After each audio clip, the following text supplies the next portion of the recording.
Onésimo Mollado Brito. Like número 1, saludos al supermaestro Ángel, al efectivo equipo de producción y a la comunidad Verdugo. Maestro, pienso que el nuevo político mexicano debería tener las características de aquel personaje llamado Pancho Pantera, fuerte, audaz y valiente para todo lo que tiene que enfrentar desde que se decide a ser candidato, en campaña y ya elegido y luego declarado presidente electo. Ahí debo aclarar, antes de ver la tercera parte, Onésimo, que Pancho Pantera era una cosa especial porque él tomaba chocomil. Él tomaba chocomilk, perdón. Eso lo hacía fuerte, audaz y valiente. Pero ahora nuestros políticos, pues ya cuando van a pedir un café, ¿con qué leche? De almendras, por favor, señorita. O si es leche, que es lo correcto, de vacuno, dirá deslactosada, sin esto, sin el otro, de tal manera que se requiere en cada lugar donde haya café un laboratorio de química sumamente bien equipado, complejo, para hacerle a nuestros políticos una simple taza de café. No se diga chocolate. ¿Lo quiere usted con el 80 o 90% de cacao? Con 70% está bien, señorita. ¿Quiere usted chocolate de la montaña de Oaxaca o lo quiere del Soconusco o quiere usted de Tabasco? El de Tabasco me gusta porque de ahí es nuestro presidente. Muy bien. Es decir, una serie de cosas pues que tardaríamos tiempo en definir pues qué café quiere, qué leche quiere, etcétera. Pero ahora hay una moda. La leche es producto de los mamíferos, que con ese producto amamantan a sus crías. Esa es la leche.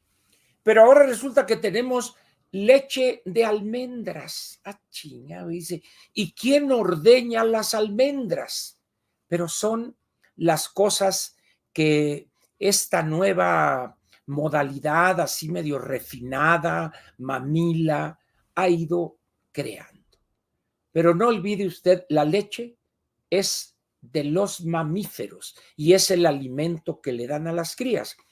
Las personas, los humanos, la mujer, la madre, produce en sus mamas, en sus senos, una vez que está embarazada, empieza un proceso que cuando nace el niño ya las glándulas mamarias están listas para producir ese líquido vital, en el sentido casi estricto, que hace que el producto, el niño, el bebé, el recién nacido, reciba una serie de nutrientes y protección a través de la leche materna.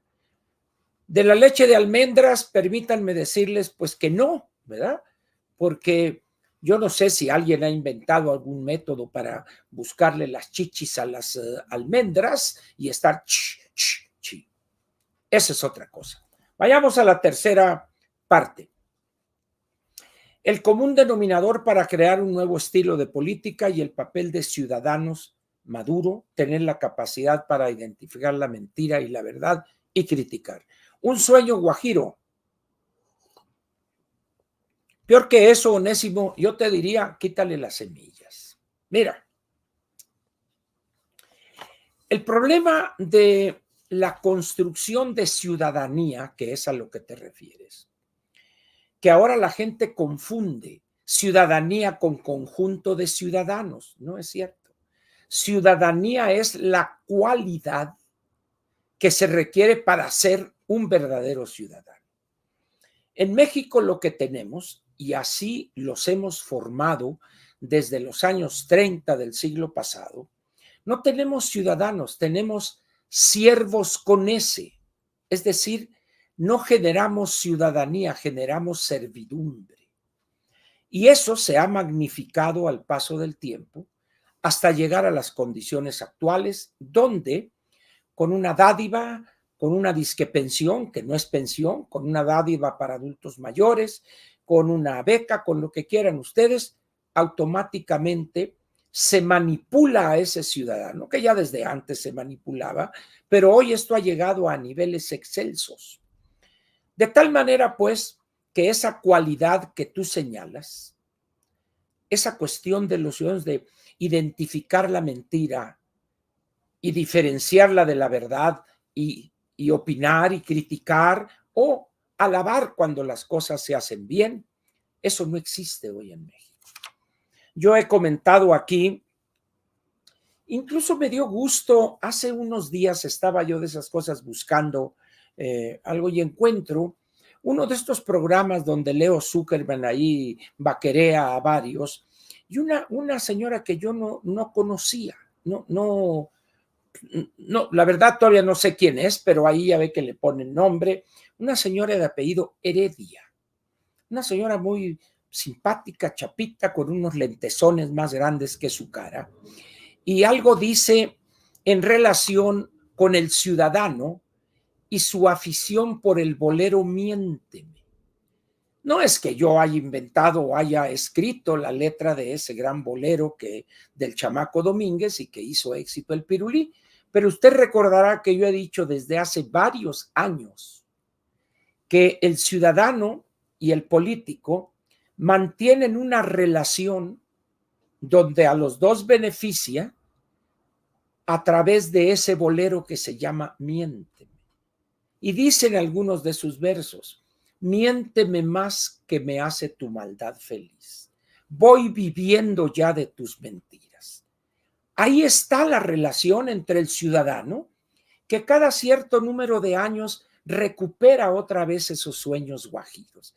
Ahora sí, ahora va esto, ahora sí me van a dar una chamba y ahora... Es decir, vive de esas mentiras, pero se siente bien él escuchar a ese que le miente y él dice: miénteme más, papito, que me hace tu maldad feliz. Y el otro, pues si ya prometió una carretera, prometió esto, pues promete una universidad y dice: pues ya entrados en gastos, ¿qué importa eso? Entonces, en México hay muy pocos ciudadanos. Hay personas que tienen, y ahorita le voy a dar el número exacto, el último, el más calientito, reciente del INE, que es el 14 de marzo. Si hoy estamos a 20, hace 6 días dio a conocer los números actualizados. Entonces, en este país tenemos, voy a quitar los del extranjero, en el territorio nacional, tenemos 98.451.124 mexicanos con credencial de elector vigente y lista para usarla. Pero de esos 98 y pico de millones de mexicanos, yo me atrevería a decir que cuando mucho estaríamos hablando de verdaderos ciudadanos, el 1%, poquito menos del millón.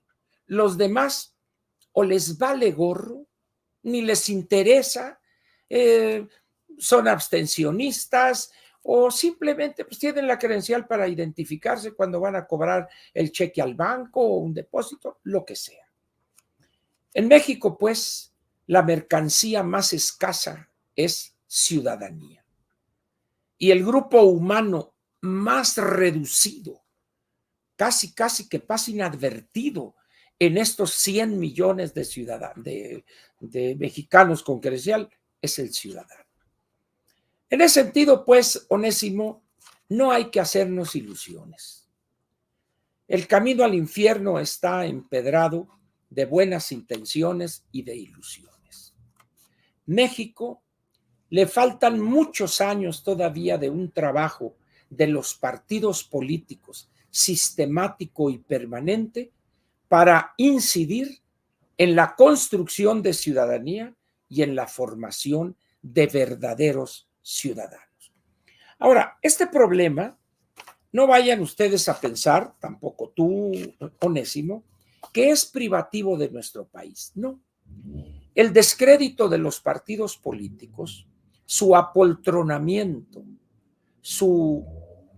vamos a decir, su alejamiento de las sociedades, de la sociedad en donde se desempeñan esos políticos, es un fenómeno mundial. En algunos casos la explicación radica en que si ese país ya tiene resueltos una gran cantidad de problemas, pues entonces el ciudadano dice, pues ya con esto que tengo estoy vivo a todo dar, etcétera. Y la discusión se centra en temas de coyuntura, por ejemplo. Esto es muy común en Estados Unidos. La migración, el muro, la frontera. Y hace pocos años era el problema del aborto, luego la cuestión de la legalización del uso de ciertas drogas, etcétera. Pero las partes que tienen que ver con lo estructural de la economía no se tocan, ahí están. Hay un acuerdo tácito de todos de que eso ya está resuelto, es inamovible, pues. De vez en cuando salen loquitos como Donald Trump y algunos ignorantes en los Estados Unidos, que hay muchos, de que quieren cerrar las fronteras y que los productos chinos y que la mentira que te eché, pero no lo logran. En esas condiciones, pues, México vive en el peor de los mundos posibles. El resto del mundo se está convirtiendo en algo cada vez más complejo y sobre todo más inestable y más peligroso. Y México pretende hacernos creer y actúan en consecuencia de que fuera de México no hay nada que nos interese. Regresamos al aislamiento de la economía cerrada que se tuvo que abrir el 86-87. En ese sentido, pues, me da risa a mí porque ya no me enojo, ya estoy en la etapa ya en que estoy soltando el cuerpo en algunas cosas. Antes sí me enojaba, no, ya no. Creo que nos faltan muchísimos años de un trabajo sistemático, consciente, tener claro qué queremos hacer para poder empezar a formar verdaderamente ciudadanos. Y quiero mostrarles, y qué bien que planteaste esto, Onésimo. Este artículo que apareció el 15 de marzo en un proyecto que yo estoy suscrito que se llama Project Syndicate, es este. Este es un esfuerzo muy interesante. Tiene uno que suscribirse, es una cantidad relativamente baja, donde grandes analistas, estudiosos, etcétera, envían sus colaboraciones a petición de los que dirigen este proyecto.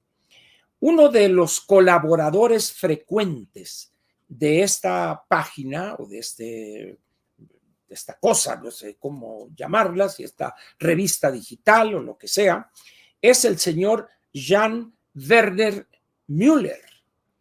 Él es el autor de un libro que fue muy exitoso hace unos 2 o 3 años sobre el populismo, que creo que se llama ¿Qué es el populismo? Fue un hitazo editorial. Muy buen libro que se los recomiendo. El autor, aquí verán ustedes el nombre, es Jan Werner Müller. Mueller se escribe. Muy bien. Entonces, el título de su colaboración de esta semana, o de fines de la semana pasada, es The Zombification of Political Parties. La zombificación de los partidos políticos. ¿Qué quiere decir esto? Y cuando lee uno el artículo, que es esta página y luego este otro pedazo. Prácticamente estamos ante una situación donde los partidos son muertos vivientes o son cadáveres insepultos, si usted gusta. Es decir, los partidos han perdido lo que les dio razón de ser en las democracias. Y poco a poco, producto de la corrupción, de la ignorancia, de la incapacidad, de una forma corrompida de hacer política, de obtener privilegios, se han convertido en cadáveres insepultos. Y eso le está pasando a México. El modelo de partidos que generamos, vamos a decirlo ya de una manera reciente en el tiempo, allá a partir de los años 30, recuerden ustedes aquel declaración de don Plutarco Elías Calles, debemos pasar de la etapa de los caudillos a la etapa de las instituciones. Entonces, una bola de partidos chiquitos que andaban por ahí se concentraron en el PNR, el Partido Nacional Revolucionario, que luego cambió a PRM y posteriormente a Partido Revolucionario Institucional. En 1939 surge el Partido Acción Nacional, pero ya desde 1919 existía en México, como consecuencia de aquella gran difusión, aquel trabajo de la Tercera Internacional, y se creó el Partido Comunista en 1919. Después, cambió a PSUM, luego le dio el registro, etcétera, etcétera, y ahora, pues queda el PRD ahí como una cosa testimonial, y está algo que es un remedo de partido, que es una bola de delincuentes, que es Morena, encabezados por el delincuente mayor, no Mario Delgado, ese es delincuente menor, sino el bulto.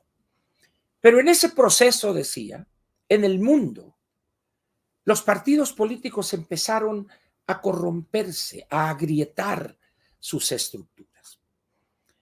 El paso en la Europa Oriental, cuando cae el muro, ahí se evidenció la podredumbre de los partidos comunistas en aquellos países.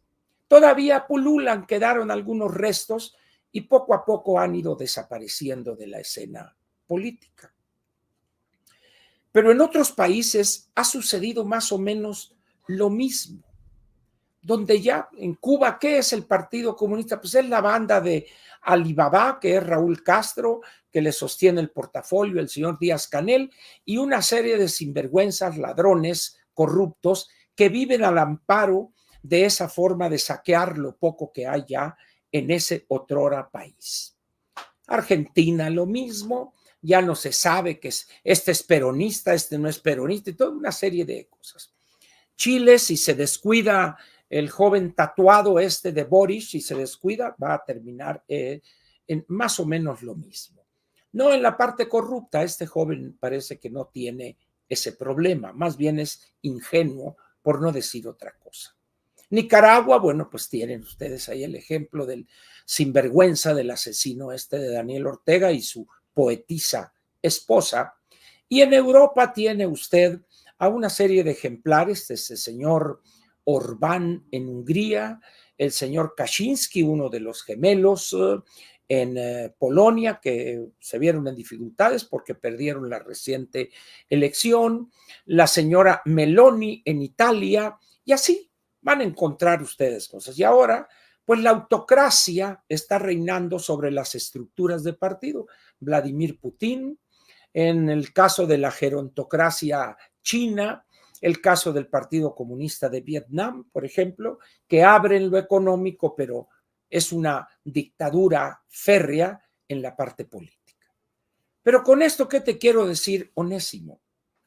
Que la suerte de los partidos está echada si no hacen una modificación profunda de la visión, de los objetivos, de la razón de ser, de su proyecto de crecimiento económico, político, social, cultural, etc.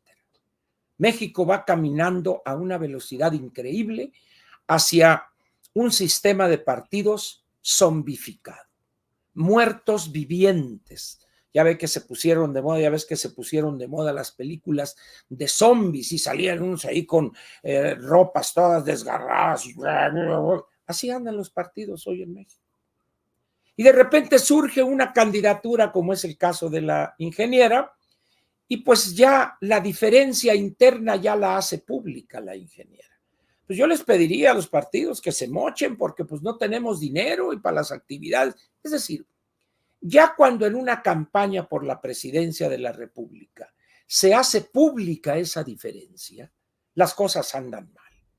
Y cuando la candidata de esas fuerzas ciudadanas y de la marea rosa, rosada y lo que quieran, les dice a los empresarios de Coparmex, no sean timoratos, no sean sacatones, y el que quiera darme un espectacular, pues puede hacerlo y les pasa la charola abiertamente. Evidentemente ahí algo está pasando en la campaña de la ingeniera. Es imposible ocultarlo ya. Luego sale un video ahí donde el jefe de ayudantes de Alejandro Moreno, el líder del PRI, le da un cabezazo como si fuera el luchador rudo, casi el hijo del perro aguayo, al jefe de ayudantes en la campaña de la ingeniera y dice, qué duro se llevan. Es decir, algo está pasando en el sistema de partidos en México. El PAN, quién sabe dónde ande. No sé si están en el juego de las escondidas, ahí en el edificio de Coyoacán, en un sótano, este marco escondido, pero es evidente que algo hay.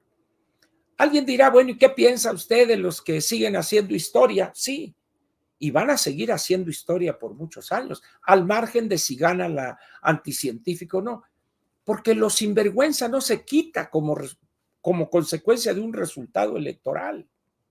Esos van a seguir robando, atracando, etcétera, etcétera. Y no son partidos esos que pueden su sano juicio de decir que el negocio particular de Alberto Anaya y su esposa es un partido político. O el negocio particular casi monopólico del Niño Verde. ¿Quién se va a atrever a decir que es un partido político? Y Morena, bueno, pues es el negocio particular de la familia López ahí. Entonces, en esas condiciones dice, serán tan ingenuos algunos que dicen es que los ciudadanos van a votar y esto es, ¿en serio? Pues yo no sé si sea en otros países, pero en México. Y en relación con esto, ya para terminar respuesta a ti, Onésimo, recién ha subido Netflix una serie de 9 capítulos, 9 episodios, que se llama The Turning Point, el punto de quiebre. The Turning Point. Esto es la bomba y la Guerra Fría, la bomba atómica es el tema. Les suplicaría, no les pido, les suplico que vean, no la serie completa, son 9, el capítulo 6, el episodio 6. Véanlo, por favor. Véanlo con muchísimo cuidado. Con mucho cuidado, vean ustedes cómo se gesta la caída del muro, el cambio político que afectó no solo a Polonia, Alemania democrática, Alemania occidental o Alemania federal, al campo de Europa oriental, sino al mundo entero. En una hora. Episodio 6. Y ahí verán ustedes la lucha heroica de cientos de miles de alemanes de una ciudad pequeña, histórica, que quedó deshecha como producto de los bombardeos en la Segunda Guerra Mundial, que se llama Leipzig. Ciudad donde está mi nieto estudiando y donde estuve yo 2 semanas con él, y ver cómo reconstruyeron esa ciudad realmente habla de una voluntad férrea, de un cariño por su país, por su ciudad, por su historia, y esos sí son ciudadanos. Vean, por favor, ese episodio 6 y van a ver ustedes la lucha que dieron países pequeños, las repúblicas bálticas, las 3, que es Letonia, Lituania y Estonia, Latvia, Estonia y Lituania, que era el céspol de la Unión Soviética. En esos 3 países estaba concentrada la industria petroquímica altamente contaminante y sucia.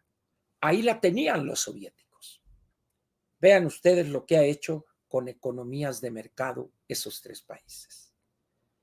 Por eso, no nos hagamos ilusiones y mejor informémonos.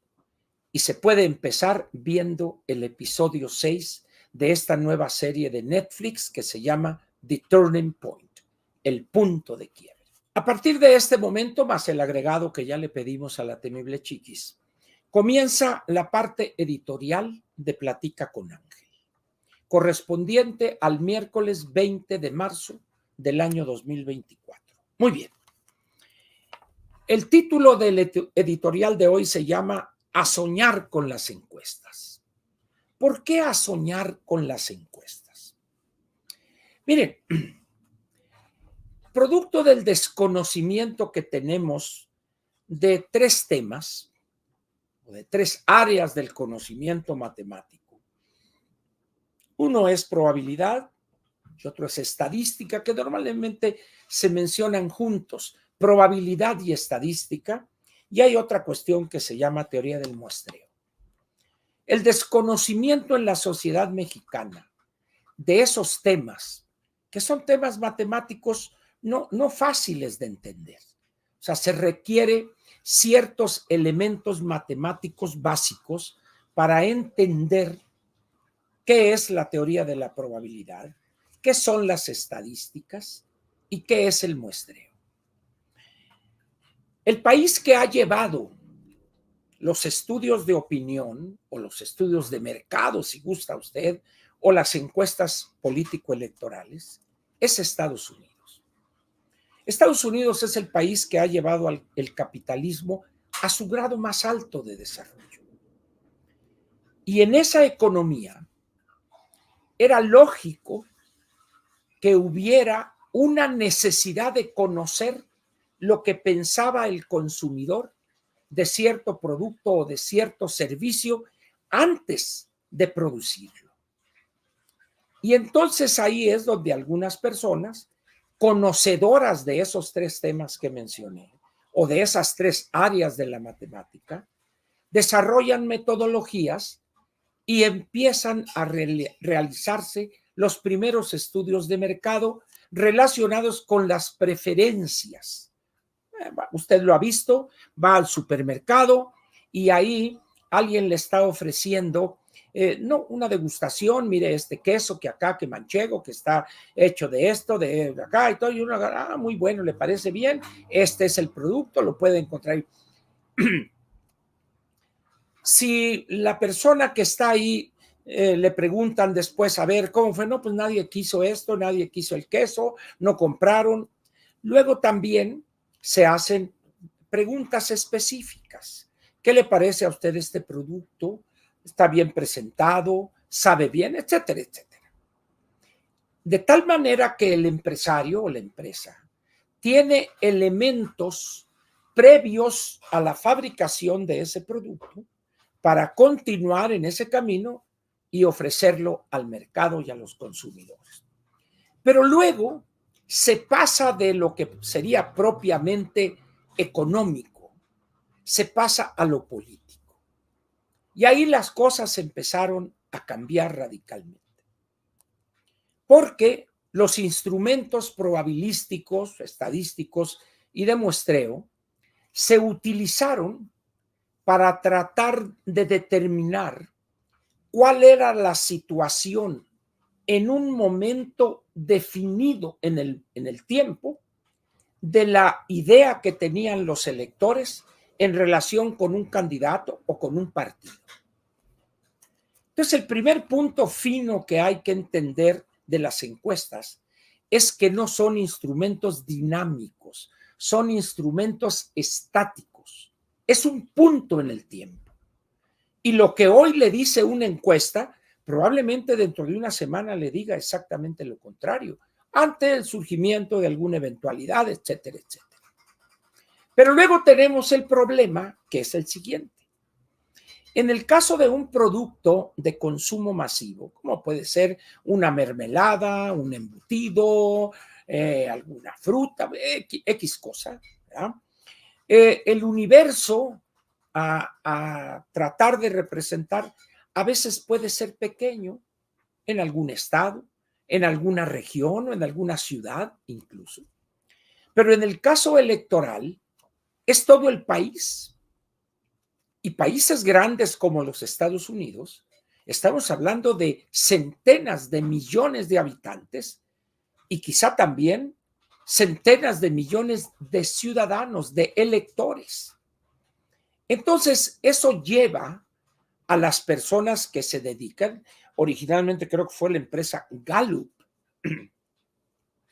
es ¿cómo le hago para representar con un número manejable de encuestas, que la encuesta es un cuestionario. La encuesta es un cuestionario. Se hacen preguntas. Esa es una encuesta. Pero la gente no entiende eso, pero bueno, espero yo ser claro en mi explicación. Y va de nuez.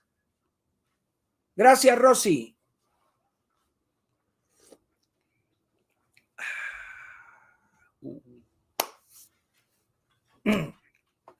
Entonces empieza a desarrollarse esta parte del muestreo y empiezan a entrar ciertos factores, regiones, participación electoral, edades, nivel cultural, nivel socioeconómico, etcétera, etcétera.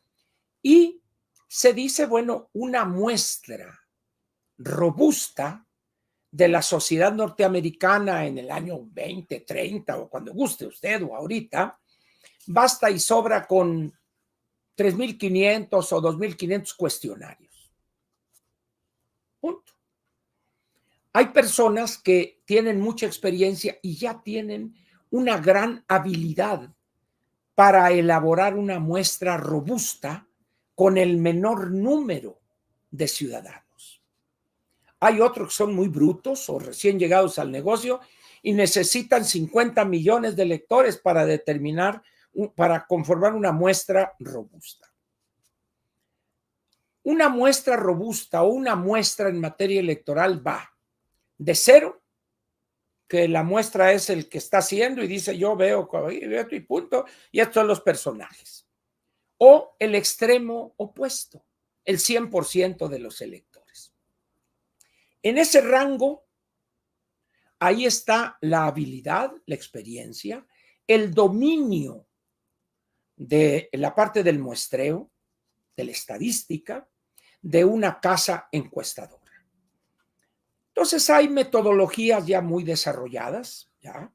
Que en un momento en México dicen, bueno, con 2,200, 2,300 encuestados ya tenemos una imagen relativamente representativa, una muestra. ¿Ah?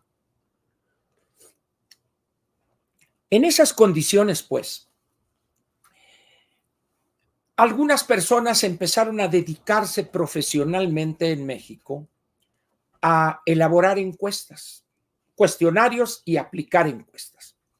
Muchos de ellos fueron personas que en el extranjero se calificaron con un doctorado en probabilidad, en estadística, con una derivación en muestreo, etcétera, pero gente relacionada con la parte de las matemáticas. Conozco yo a uno de ellos que fue incluso compañero en física y matemáticas en este terreno. Entonces, empiezan a surgir casas unas pocas. Y el primer cliente fue el poder político. Posteriormente, los partidos políticos y posteriormente los medios de comunicación. De tal manera que hoy hay una profusión de casas encuestadoras, porque también los demandantes son muchos, incluso candidatos mandan elaborar sus propias encuestas. Muy bien. Eso dio lugar, como usted no puede formar un doctor en matemáticas, un doctor en probabilidad de la noche a la mañana, entonces se presta a la charlatanería. Algunos que pichoneaban en una empresa dijeron, no, pues este le hace así, pues yo fundo mi encuestadora y ya tiene su encuestas patito también. Entonces, mucha charlatanería hay en ese negocio, pero hay también un número reducido de empresas serias que se dedican a elaborar encuestas, no solo para cuestiones políticas, sino también para otros temas. Muy bien. Entonces, cuando estos resultados o parte de esos resultados llegan al público, ahí es donde entra la reina que es en materia de encuestas, la ignorancia. Y empiezan las personas que leen en el Reforma, que leen en el Financiero, que leen en el Universal, que leen en el Heraldo, en el Economista, etcétera, etcétera. Y cuando ven algo, ven nomás un reactivo y dicen, chin, ya ganó la ingeniera, se va acercando y surgen los expertos. Todos saben, ¿no? O surgen los triunfadores. No, llevamos 20 puntos de ventaja, se está consolidando la anticientífica y allá muy lejos está la ingeniera y ya fregamos. Y así. Entonces, se crea algo que es realmente ridículo. Pensar que las encuestas hacen ganadores o hacen perdedores. Y eso no es cierto. Un ejercicio demoscópico, que es lo correcto, sirve para resolver preguntas específicas, en este caso de los partidos políticos o de los candidatos, en un punto en el tiempo. Lo que el resultado de esas encuestas, de esos cuestionarios, le entregan al que la ordenó, le van a servir para reforzar los puntos positivos o corregir los negativos. Pero eso le sirve a un partido, a un candidato o al gobierno federal en ciertos programas o aceptación del público, etcétera. Pero no sirve esa madre para ganar elecciones. Eso no es cierto. Por favor, no crea usted eso. Y llega el momento en que se convierte eso en una obsesión. Por ejemplo, con el presidente Salinas, tengo entendido, se encuestaba diariamente a la población. Hoy seguramente los partidos están haciendo más o menos lo mismo para ir siguiendo el ambiente de la campaña. Y con los resultados, que no los conoce el gran público, sino hay una versión que es la que se da a conocer al gran público y otra que es la privada, vamos a ponerlo de esa manera. Muy bien. En esas condiciones, pues, surge lo que yo llamo la nueva droga en México, las encuestas. Es más poderosa para idiotizar que el fentanilo. Es más peligrosa para convertir a una persona inteligente en un zombie que la heroína, el fentanilo, lo que sea. Y las personas sacan conclusiones. Es que esa encuesta de Reforma que dice esto y que el otro, que porque el 47%, no. Entonces yo les digo, señores, no presten atención a eso. Eso fue lo que, como pensó un grupo de personas que contestaron eso, poquitos, muchos, pero hace una semana o hace 10 días. La prioridad que tiene, en este caso va por México, y el otro nombre, fuerza, corazón y cuajo, hígado, riñón, no sé cómo se llama, ¿ya? Es convencer a más y más ciudadanos de que la ingeniera y el Congreso con mayoría absoluta, controlado por la oposición, es el primer paso para detener la degradación en este país. Las encuestas no van a hacer ganadora a Sheinbaum. No, tampoco van a hacer ganadora a la ingeniera. Pero de la misma manera, no van a hacer perdedora a la ingeniera, ni van a hacer perdedora a la anticientífica.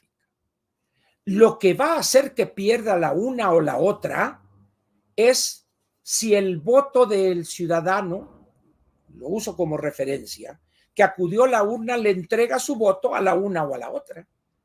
Eso es lo que sí va a hacer ganar la elección. Por eso yo les pediría a ustedes, desaparezcan de sus vidas ese fetiche de las encuestas. Las encuestas, hay personas que se aprovechan. Es que la encuesta última nos da como ganadores o que ya vamos o que Taboada está a 3 puntos de Clara Brugada porque la encuesta, desechen eso. Si esos candidatos no hacen un trabajo de tierra serio, de convencimiento a los ciudadanos con sus mensajes, con su trabajo político diario, no habrá encuesta que los haga ganar. Por el contrario, si hacen un trabajo de tierra duro, con buenas ideas, con esto que el otro, etcétera, van a ganar al margen de lo que esta encuesta o en este ejercicio pueda decir en contra o a favor de él. Ahora bien, ¿por qué digo que a soñar con las encuestas? Porque cuando aparece una encuesta donde favorece a nuestro candidato o a nuestra candidata, en ese momento a soñar. Ya ganamos, chinga, ya, no, hombre, nos da 8 puntos y se quedó atrás, a soñar. Pero cuando nos perjudican, también a soñar, no, pero vamos subiendo, es que vean la tendencia ustedes, acá la candidata anticientífica ya llegó a su pic, a su tope, y nosotros vamos subiendo. Y dice, a ver, pero si no estás trabajando con los ciudadanos, ¿cómo está subiendo? ¿Cómo está bajando? Por favor. Ese es el gran peligro de esa droga que se llama la encuesta. Pero luego tenemos otro tipo de situaciones que va casi pegado, las propuestas. Las propuestas es una de esas grandes ilusiones de los acá, de los que dicen que entienden de política, los que sí les saben. Queremos conocer las propuestas. ¿Y qué propuestas vas a conocer? No, pues es que queremos, ¿qué propone el candidato o la candidata o qué propone? Pues ahorita no puede proponerte nada. ¿Por qué? Porque no tiene la menor idea de cómo va a encontrar la administración pública. Por eso cuando uno lee, ya no le saco aquí ¿cómo se llama? El documento de la ingeniera de las 367 propuestas, porque es una tomada de pelo, ¿no? Pero luego, a raíz de esta cuestión de la energía y de un tuit desafortunado de la señora doctora Rosanetti o Rosaneri, subió al tuit algo que llama ella, o que así lo titula el equipo, Xóchitl presidenta, energía suficiente, limpia y barata. Y vienen en 17 láminas, déjenme si estoy en lo correcto, porque ni siquiera le pusieron número, o sea que si se revuelven estas ya me amolé, ¿verdad? Pero donde plantean una serie de lugares comunes. México acaba con la pobreza y es un país de clases medias, con seguridad, educación, salud y prosperidad. Chinga. La política energética que se necesita respeta el Estado de Derecho, es transparente y rinde cuentas, aporta a la política social y a las mujeres. ¿Esa política energética va a producir petróleo para la mujer? ¿Va a ser especial para las damas? ¿O esas gasolinas? Por lo que consigue energía suficiente o seguridad energética, energía limpia, energía barata. Y luego dice, principios rectores del nuevo modelo. ¿Cuál nuevo modelo? Yo no he visto aquí. Propuestas específicas. Transición energética justa. ¿Qué es una transición energética justa? ¿O cuál es la injusta?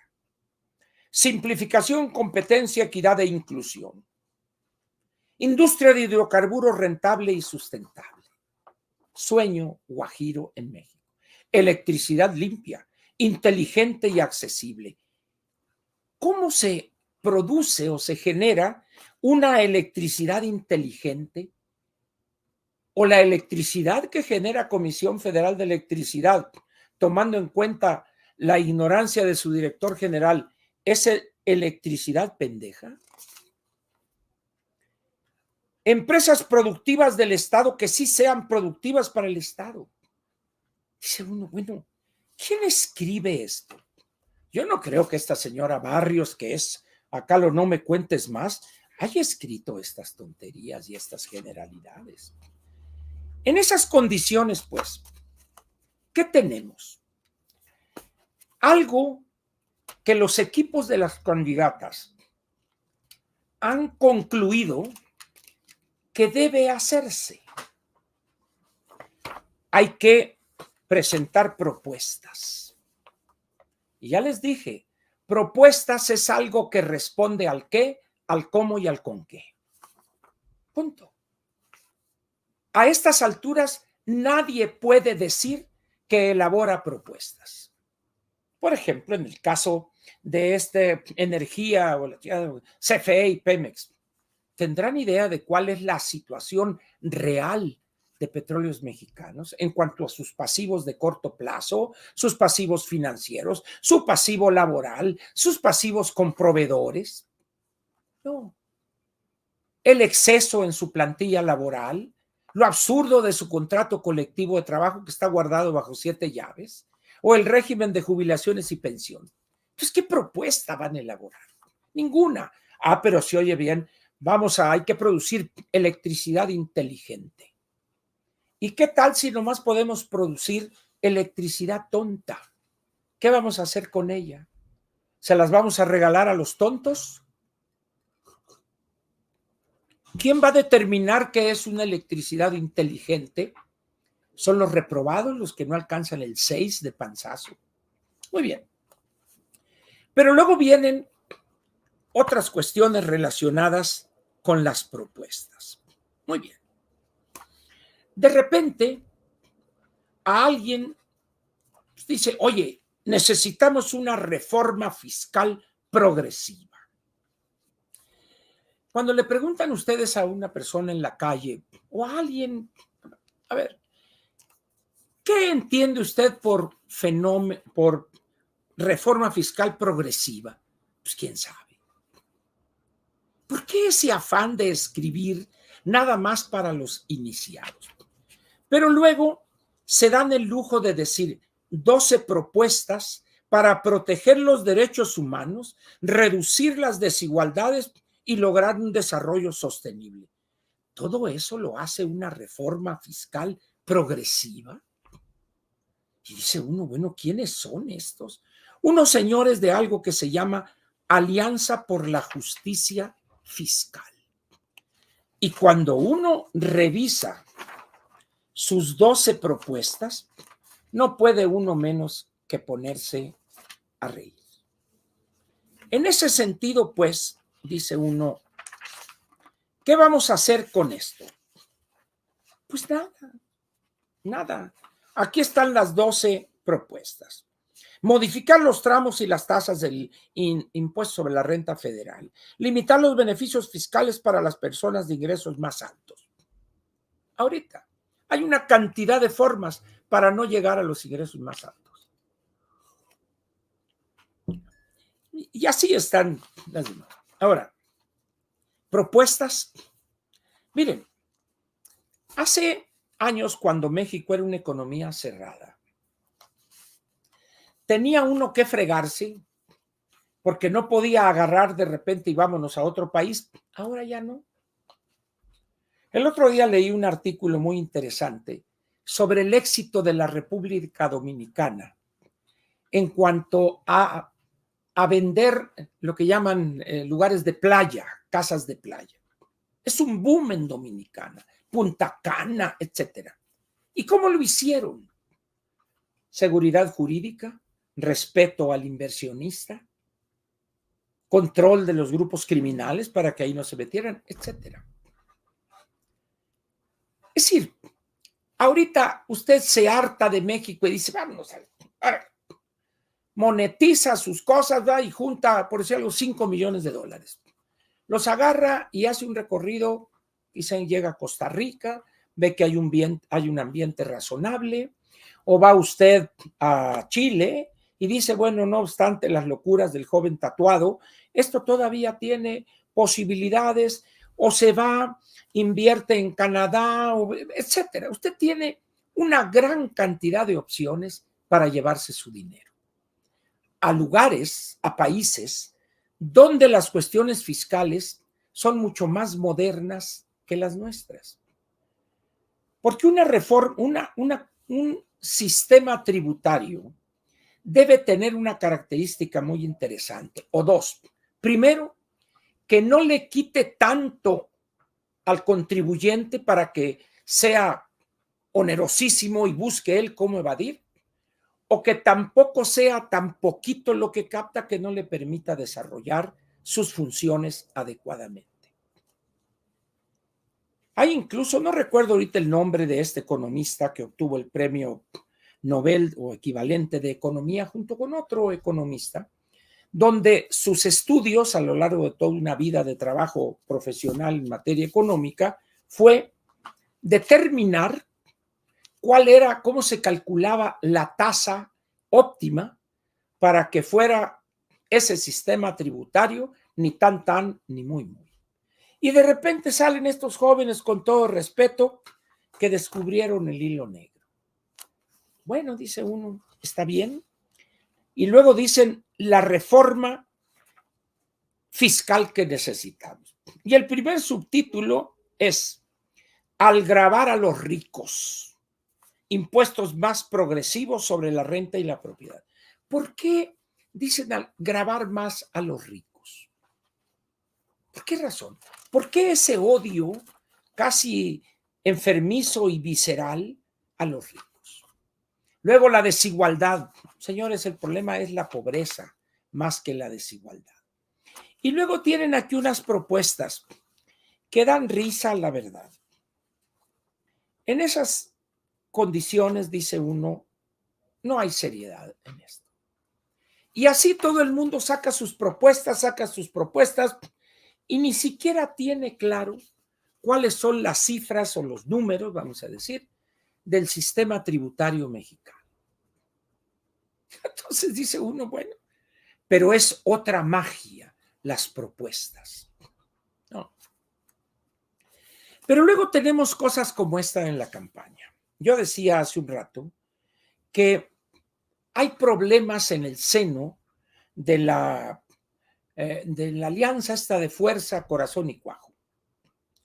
Porque públicamente la ingeniera 2 veces ha acusado o señalado a los partidos políticos, a los 3, de que no le dan varo, no le dan firula, de que no tiene dinero y que necesita, oiga, móchense aquí. Muy bien. Ya lo volví a decir, creo que anteayer, pero ahora, en una reunión con Coparmex, les dijo a los empresarios ahí reunidos: los necesito. Y ahí le va, textual: sepárense 2 meses y medio de sus empresas y pónganse a hacer campaña. Convenzan a sus empleados, convenzan a la gente de la comunidad. No hay mañana. El autoritarismo o democracia, o combustóleo o energía limpia, o educación para el trabajo o asistencia de por vida. Aquí hay 2 caminos: claudicamos o luchamos. Yo los invito a luchar, a ponerse las pilas. Y luego dijo algo en un tono más enérgico. La candidata pidió a los empresarios que no sean timoratos. Se abren comillas. Los necesito. No timoratos, no miedosos. Pierdan el miedo o nos lleva el carajo, subrayó la candidata. Y al término del envío, Xochitl dejó caer la frase de pasar la charola a los miembros de la Coparmex. ¿Qué es lo que pasa cuando una candidata a la presidencia de la República adopta esta conducta? Suscribo las palabras de Ciro Gómez Leiva cuando dijo: se nota un tono de desesperación. Llamar timoratos, y voy a sacar el tumbaburros para no equivocarme. Vamos a ver qué nos dice la Real Academia de qué es un timorato. Vamos a ver.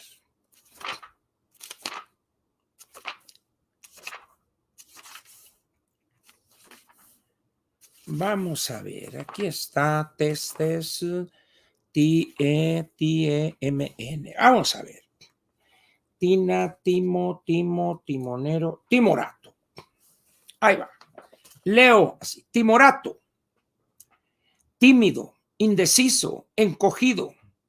Dicho de una persona que se escandaliza con exageración de cosas que no le parecen conforme a la moral convencional y que atente, que siente temor de Dios y se gobierna por él en sus actos. Muy bien.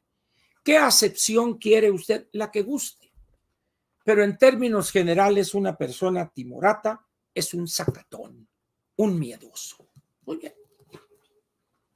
¿Ustedes piensan que todos los integrantes de la Coparmex son timoratos, es decir, miedosos? Ahí está en Coparmex una gran cantidad de empresarios que arriesgan su patrimonio todos los días, que tomaron riesgos, que pidieron un financiamiento dando como garantía su casa, una propiedad inmueble, etcétera. Y a eso les dice timoratos la candidata. Y luego dice, dejen sus empresas 2 meses y medio. ¿Tiene idea de lo que está diciendo? Lo que quiere es dinero porque no tiene. Ahora, para hacer propaganda con la comunidad, con los ciudadanos, para eso están los partidos políticos. Para eso está la marea rosa, rosada, verde, lo que sea. ¿Dónde están esas 300 organizaciones de la sociedad y que llenaron? ¿Dónde están? Esta última, 1 millón de personas salieron a la calle. Bien, vamos a aceptar 1 millón. No le podía pedir a cada uno de esos que salieron 200 pesos. ¿Sería mucho pedir? Ya tendría ahí 200 millones de pesos. Y no tendría que andar pasando vergüenzas, pasando la charola. Dice uno, ¿qué está pasando en ese equipo de campaña? Pues quién sabe, ¿no? ¿Quién sabe? Pero es evidente que algo anda ahí descuadrado. Pero bueno, yo lo dije desde un principio cuando aquella pasarela de los 13. Como diría el clásico Carlos Salinas, no se hagan bolas, el bueno es Chirinos, dijo. Yo les diría, señores, no se hagan bolas, el mejor es Enrique. Y no. Surge la ingeniera, órale, nomás se aguantan, ¿eh? Porque cada día que pasa y ante cada intervención de Enrique y ante cada intervención de la ingeniera, se demuestra lo que dije yo desde mayo del año pasado. Señores, esos de la sociedad, del Frente Cívico y que acá, por acá, ¿por qué callan hoy? ¿Dónde están? Pues cuando menos hagan rifas, hagan tamales en su casa y véndanlos para llevar ese comité de campaña, que no tienen un 5. Puro cuento eso de la sociedad civil. Ahora, cuando una candidata 2 veces dice que los partidos no le dan dinero, eso no se reclama públicamente. Eso se hace en privado.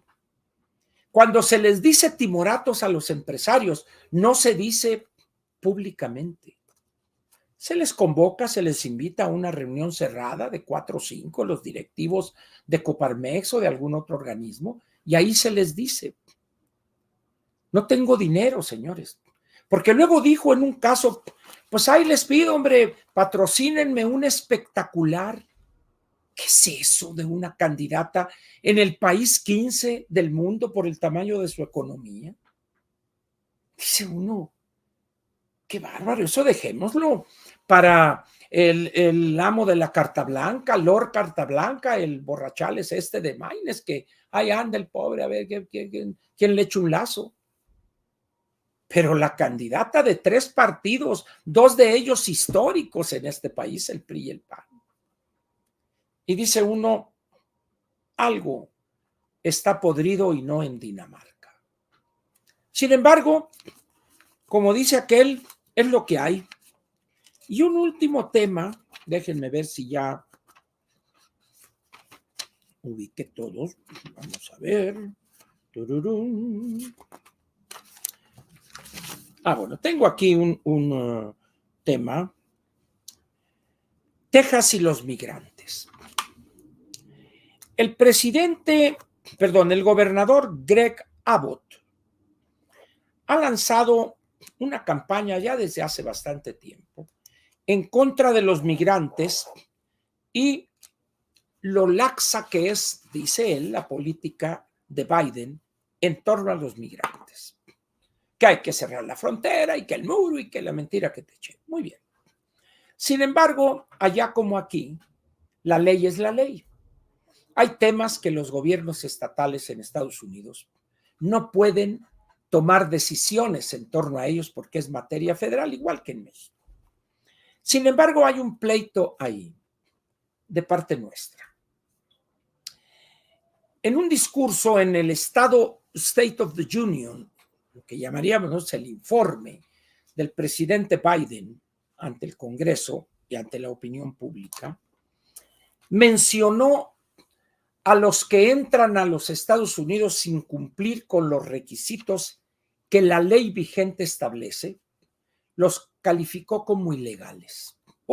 Se le echaron encima esas pobres personas, el derecho a la migración y una serie de tonterías. Pero hay algo que no puede borrarse. Si yo entro a los Estados Unidos no cumpliendo con los requisitos que la ley de ese país establece para que yo pueda entrar con todos los beneficios que me daría entrar legalmente, me convierte automáticamente en el que cometió varios delitos, no solo uno, varios delitos. Para la mentalidad norteamericana y sus leyes, yo soy un delincuente. Punto. No, que acá, que yo tengo derecho a migrar. No, téngale, hombre. ¿Cuál es el problema en decir que alguien que entra a México por la frontera sur sin cumplir con los requisitos que nuestra ley de población y reglas de migración establecen, esos señores han violado la ley, han cometido un delito en México, que por razones políticas y que acá y que mire les vamos a dar, pero no puede borrarse ese hecho. Ahora, no todo el mundo puede entrar a Estados Unidos. No todo el mundo cumple con los requisitos legales que ese país establece. Pero es lo mismo con Canadá, con el Reino Unido, con Francia, España, Dinamarca, etcétera. Para eso son las leyes, para que las respete el que ahí vive, el que ahí se desenvuelve, pero también el que quiere irse a trabajar y vivir en ese país. ¿No le gusta a uno a eso tanto requisito? No te vayas, pero no te escudes, es que el derecho que tengo es un derecho humano a migrar. Téngale tu derecho humano a migrar. Eso es puro pinche cuento para encubrir a un delincuente. Punto. Guste o no. Repito, guste o no. Que allá necesitan la mano de obra, que allá van a sufrir, que sufran. Déjenlos. Que la cerrazón, la mentalidad obstusa de decenas de millones de norteamericanos que se niegan a aceptar la migración para que personas, millones trabajen en la agroindustria, en la agricultura, en los rastros, en la industria de servicios, en los restaurantes, etcétera, pues ellos van a padecer las consecuencias. Déjenlos. Mientras tanto, nosotros preparemos a nuestro recurso humano, generemos capital humano de primera, pero no es que esto y que el otro. Somos una bola de hipócritas. Pensamos que como nosotros nos pitorreamos de la ley, no dijo el presidente, a mí no me vengan con que la ley es la ley y se orina hasta en la Constitución. En Estados Unidos, ¿no? Que lo intenta hacer Trump, vean los problemas que tiene ahorita. Que le ponen una fianza lo condenaron a pagarle a una señora 300 y tantos millones de dólares y no tiene liquidez. Pero resulta, y hoy viene un artículo muy interesante en el Financial Times, donde dice, nadie le va a prestar $1 a Trump. Es decir, la ley es la ley. y el largo brazo de la ley ya alcanzó a Trump. Yo no sé si eso va a impedir que sea candidato o no. El problema para él es que tiene que rendirle cuentas al sistema judicial. Pero en México no, es una cosa como una bola de plastilina. Miren, yo no sé quién de ustedes tiene familiares en las ciudades fronterizas. Pregúnteles cómo es la situación en Tijuana, en Mexicali, en Caléxico, en Nogales, Nogales, Sonora, y así. A ver qué les dice ese familiar. Son ciudades donde no han aumentado su infraestructura para recibir a decenas de miles de migrantes incapaces. Muchos no conocen el idioma, como los haitianos. No tienen una preparación que pueda ser calificada por el mercado y contratados. Porque además a ellos no les interesa México, ellos quieren irse a Estados Unidos. Y nosotros, en esa política absurda de quererle picar las costillas a Biden, estamos dejando, órale, que vengan para hacerlos padecer en la frontera. Lo que no entiende López Obrador y esta bola de glúteos veloces a su alrededor, empezando por esta señora Chapita que está ahí en relaciones que no sé ni cómo se llama. Le da por el lado. Señores, en aquellos países y en los países más avanzados en el mundo, la ley se aplica. En la parte de ahí de Agua Prieta, Naco, en toda esa parte, al otro lado es una zona ganadera. Es una zona de pequeños ganaderos y cuando los migrantes cruzan por ahí, lo primero que hacen es romper los cercos. Eso hace que el ganado se escape, se ve, dice, bueno, ¿y esto? No obstante que hay letreros, propiedad privada, no entre. En Estados Unidos, el ciudadano tiene el derecho de defender su propiedad privada con las armas, si gusta. Y aquel que viole eso y se mete, tiene él la protección de la ley si le da un balazo. No, pero ¿cómo? Es un asesino. No. El señor está defendiendo la propiedad privada, que es un concepto sagrado en la legislación norteamericana. Pero para nosotros no. ¿Cómo es posible un migrante sediento, hambriento y acá? Bueno, entonces, ¿qué chingados andaba haciendo allá? ¿Cuántos niños solos, abandonados? Ahí dice uno, ¿qué catadura moral tienen esos padres para abandonar a esos niños? Bueno, esos son los migrantes que defienden estos buenaonditas. En fin, podríamos seguir platicando muchas cosas y resumiría yo este editorial de la siguiente manera. No se preocupe de las encuestas o lo que llaman encuestas, lo que se da a conocer. Nuestra prioridad es muy clara, convencer cada día a más y más ciudadanos de votar por los candidatos de la Alianza Va por México. Buscar el objetivo principal de ganar la mayoría absoluta en el Congreso de la Unión. Esa es nuestra prioridad, nuestro trabajo, hacer allá. No, andar, no, bueno, que paso la charola y que regalen un espectacular, que la ley lo permite y no sean timoratos y dejen su empresa 2 meses y medio. Y dice uno, ¿quién es esta señora para decirme que debo dejar 2 meses y medio mi empresa cuando estoy viendo que anda desesperada porque no tiene un clavo? Dice uno, bueno, ¿qué comió?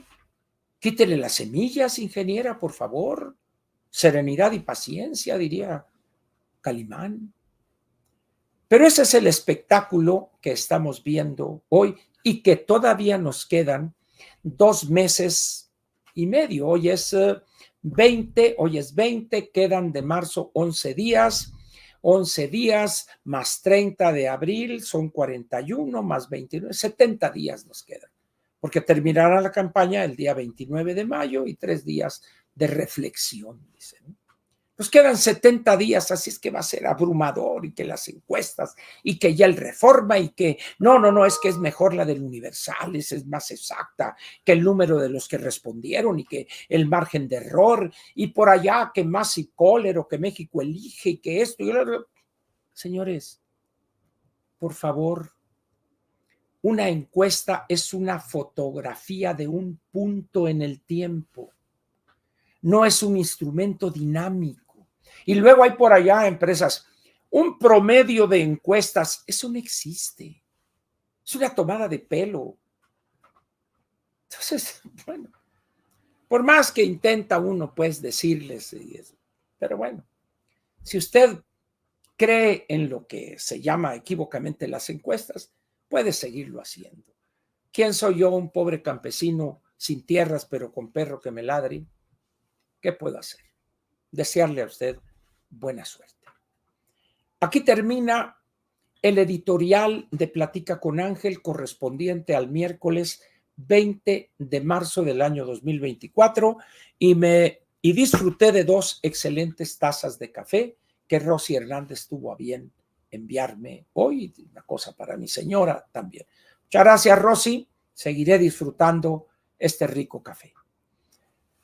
Aquí termina, pues,